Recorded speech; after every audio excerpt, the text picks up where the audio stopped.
Welcome, noobs, sometimes spelled N-O-O-B or N-E-W-B, and that is someone who is clearly new to the game.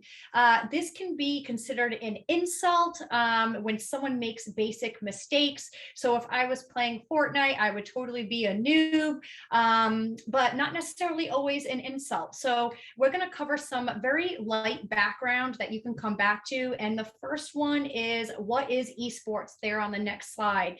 Well, point blank, it's an international phenomenon. It is a world of competing video gaming, and it is incredibly fast growing. There's millions of fans and billions of dollars up for grabs, and the income and the amount of money coming in does not even include, I think there's a later number there, it doesn't even include the gambling aspect of it, which is there as well. So keep that in mind. But esports stands for electronic sports. It's the video gaming competition. And the huge thing that's making it go boom is that streamed live on virtual platforms. There are billions of people that can watch live streamed events internationally. It was once a leisure activity, some leisure activity for some, but it is now a billion-dollar industry with massive brand endorsements and people making sometimes seven-figure earnings. You might be surprised to find out that 1972 was the year that the first video hosted game tournament was ever held at Stanford University. And the first official esports event that had about 2,000 people in attendance was in 1997. So, we're talking pre-2000, esports is up and running, and obviously gaming has been, in general, has been around for a little while. So there's a timeline here.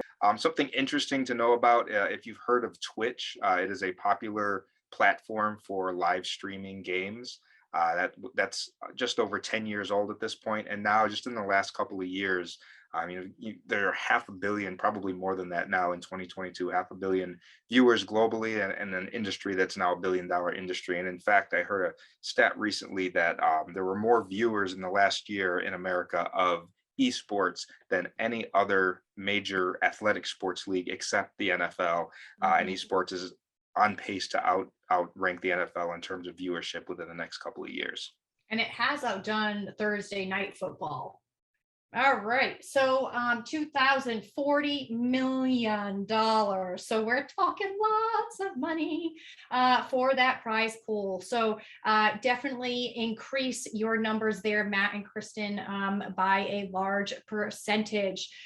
Johan No Tail and No with a zero for Dota 2 won 7.2 million as the top prize there that you can see. And then we can see that 2000. There was also for the Stanford University, it was a year subscription to Rolling Stone. Even before that 1980 date, that was the top prize for the winner for that. Yeah, right, Matt? Mind blown there in chat. So kind of crazy that prize pool is going to only continuously go up as it gets more viewership and sponsorships as well. So it's crazy to think about how lucrative it is in the competitive world.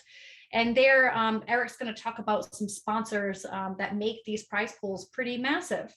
Yeah, and just to kind of drive home the point of how big esports is nationally and in the world, these are some of the big names that are now sponsoring esports events, with even more, I'm sure even more to come. And those are some very well-known household names of large companies that are putting their money behind this.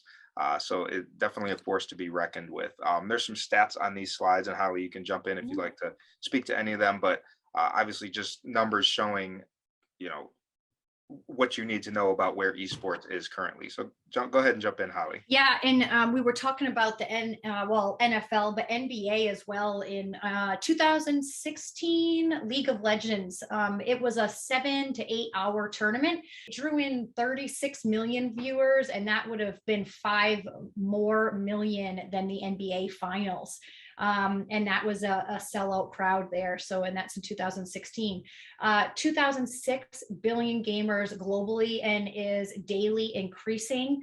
One thing that Eric and I both agree on, I think here, 90% of the world's pros, so this isn't high school, this would be the world's pros are estimated to be male, but nearly 50% of gamers are female. So one of the things to ask yourself, why are there so many male and not female competitors in the global arena there?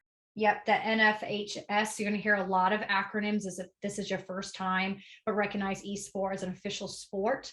And more than 8,600 high schools started video game teams. So definitely in that, and these numbers will just exponentially increase over the next months and years.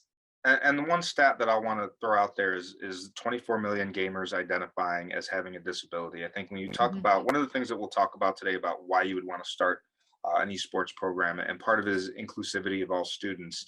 And this is a great opportunity to include some students that maybe would not typically have an opportunity in a traditional athletic club or an athletic team at your school, and this is an opportunity for them to shine. So with that said, and just knowing that you have access to many of those stats there in this presentation,